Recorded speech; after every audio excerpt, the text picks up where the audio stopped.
welcome back to Illegitimate Gang. This brother Derek, and we're still continuing the series on the imaginary life. This episode is about the imaginary foundation. Sometimes we base our lives on our emotions, our feelings, our ideas that we get from other people, from stuff we get online. But your foundation should be based on God and your relationship with God and who God designed you to be. When we create our own foundation for life, we create our own doctrines, we create our own belief systems, and we create our own rules. And one of the problems with that is you become your own boss, your own master, your own Lord. And then when you're your own judge and your own jury, you get to break your own rules too. And that's one of the major problems with the imaginary life, is you have these rules you've set. You expect other people to follow these rules to make you happy, but then we have a tendency to break these rules ourselves. And on many occasions, I've done that myself. Like, I remember when I had this no pork law I created. But when nobody was looking, I would probably eat that pork. But I wouldn't tell other people I did it. So I would be one person with these group of people, then I would be a completely different person with this other group. Because I created this, foundation that made me feel good, it made me happy, it made me feel important. But it wasn't real, and it wasn't based on who God designed me to be. So now I could be my own judge and jury, and I'm guilty when I want to be guilty, but I'm innocent when I want to be innocent. So now I had this life filled with excuses. And then you become a professional liar. So just think about your own life. Just think about the foundation you have. What doctrines are you following? What code did you create? Like, what is your life based on? Some people, they base it on their religion. If you're a Jehovah's Witness, they have rules they follow. If you're a Muslim, there are rules you follow.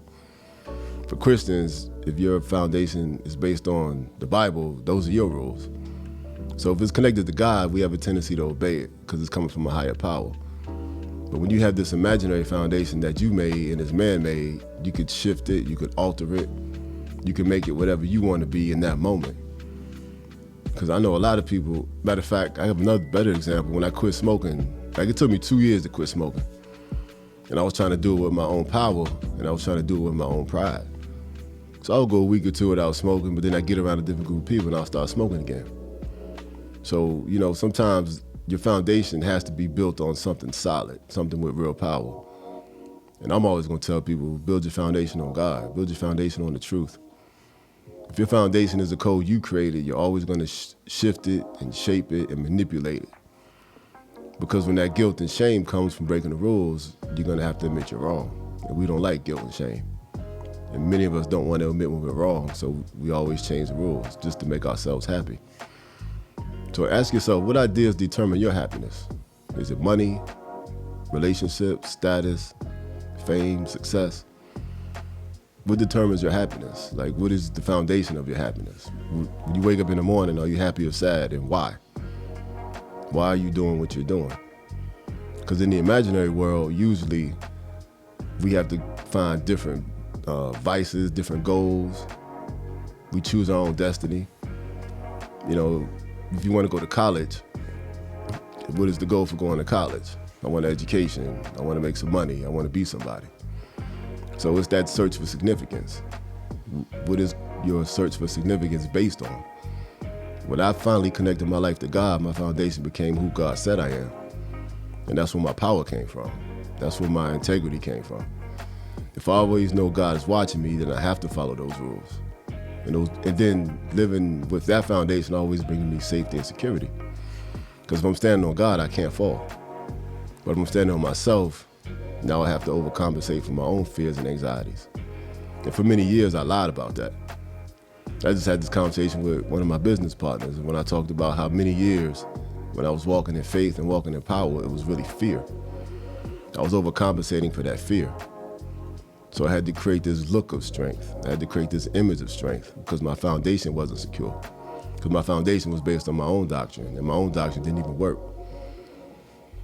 So when you're living in your own world, you also have to find people to agree with you. So if you find yourself arguing with your spouse or arguing with your parents, or maybe even arguing with your brothers and sisters, why? Which one of you is right? What are you actually arguing about? Because sometimes we're arguing because of our pride. Like, I don't feel good in this situation. Like, if you notice this explosion of anxiety, everything is anxiety now. Why? Because many people are living in their own imaginations. So if anything affects their imaginary reality, they have to get rid of it. It's kind of like the Matrix. You have to get rid of that virus. You're disturbing our fantasy. Anything that disturbs your fantasy, you have to eradicate it. Because your foundation is the one you made up in your own mind. And you don't want anything to alter that. Anything comes in there, you treat it like a virus. Anything that affects your emotions, you treat it like a virus and you get it out.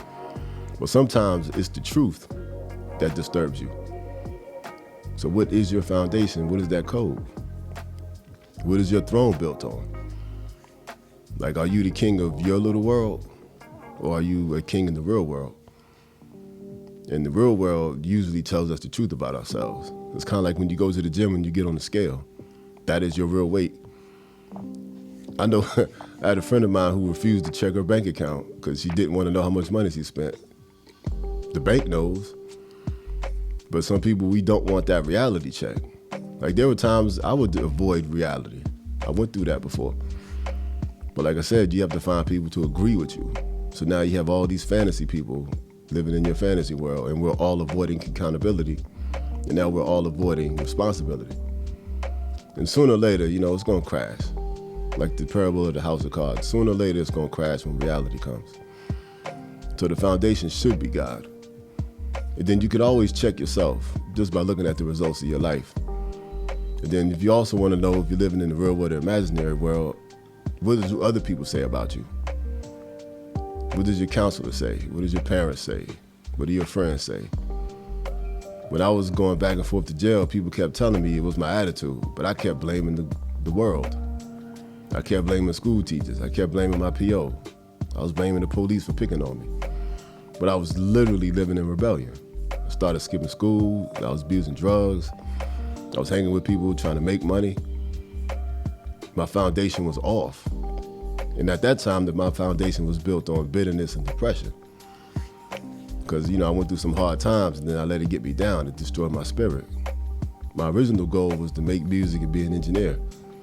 But when things didn't work out my way, my goal just became, how can I get over on the world? How can I make $10,000 real quick and just buy a beat machine? I wanted the world to shift to my dreams. I wanted the world to shift to my nasty attitude, but it didn't work. I'm the one who ended up in jail because my foundation was built on bitterness and depression. And my doctrine was anger, and I had to make sure other people felt that anger. And while I was living in that imaginary world, I needed people to agree with me. So all of my friends, we were all depressed. We were all abusing drugs. We were all drinking. And that's the day started like that. Woke up in the morning getting high. And we would go to school, go to first period and dip. So your foundation, you're gonna know what it is by the people you're surrounded by. So when you see young people surrounded by a bunch of, the new trend is the gangs. You see all these gang members hanging around and all their pants falling down, you see it. They got colored hair, they smoking and drinking, they're angry. Their foundation is not based on God. Their foundation is based on their bitterness. Their foundation is based on their anger. They're disenfranchised, they're disillusioned. Like, they want to be happy. People, believe it or not, people do want to be happy, but they find it in different ways. That's why you have to get to the foundation of the thing. When I see these young guys out here, I don't tell them pull your pants up because I know he's angry. If I tell him put his pants up, he's already mad. He's just going to snap on me because it ain't about the pants. It's the condition of his heart that's causing him to dress the way he dresses. When you see the young girls out here in public wilding out, it's the heart condition. That imaginary foundation. And many times, it's just protection. It's self-defense. We find different self-defense mechanisms so that we express ourselves through our fashion, the hair, our language. And it's a defense mechanism. Because if your foundation is bitterness, you have to hide that bitter root. If your foundation is anger, you have to explode on somebody else because you can't hold it. It's too much fire. Just like love. If your foundation is love, you're going to love everybody you come into contact with. And people are going to sense that energy when they come near you. Your speech is going to be love. So the imaginary foundation, I keep saying it because we have to pay attention to ourselves. Like, I have to do it too. Because you don't want to convince yourself you're someone you're not. That's the beginning of the imagination. Like, if I sit here and start pretending I'm an NBA player, but I know I'm not that good, Now I'm gonna go and find people to play ball with. Now I'm gonna go find a trainer. Yo, train me to go to the NBA. It's not realistic. I'm 45. But then if a trainer tells me I'm not gonna make it, I'm hating. I'm gonna call him a hater because he's destroying my imagination. He's destroying my fantasy. You know, that's just an example. But check your own life. What are you imagining? What are you dreaming of? What do you want to be? What is your 5-year plan? Is it a realistic plan? And you're gonna surround yourself with people who agree with you. So if your foundation is built on God, you're gonna surround yourself with people who understand God, people who read the Bible, people who want to pray with you, people who are willing to encourage you, people who will check you when you get out of line. Because a good friend is an abrasive friend. It's not always a yes man or a yes woman that's gonna just go along with everything you say. That's something I've been practicing the last few years, surrounding myself with real people who can keep me in line. Because I have a lot of ideas I'm coming up with.